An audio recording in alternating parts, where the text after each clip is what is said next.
بسم اللہ الرحمن الرحیم۔ السلام علیکم ورحمۃ اللہ وبرکاتہ۔ بچوں سے بھی جھوٹ نہ بولیں۔ حضرت عبداللہ بن عامر رضی اللہ تعالیٰ عنہ فرماتے ہیں کہ جب میں چھوٹا سا تھا تو میری والدہ نے ایک دن مجھے بلایا اور کہا، ادھر آ، میں تجھے کچھ دیتی ہوں۔ اس وقت نبی کریم صلی اللہ علیہ وآلہ وسلم ہمارے گھر میں تشریف فرما تھے۔ آپ صلی اللہ علیہ وآلہ وسلم نے میری والدہ سے پوچھا، تم نے اسے کیا چیز دینے کا ارادہ کیا ہے؟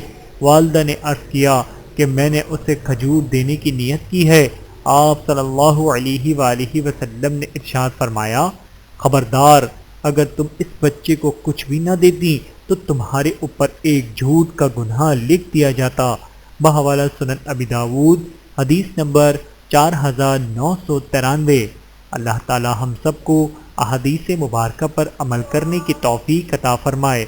آمین ثم آمین۔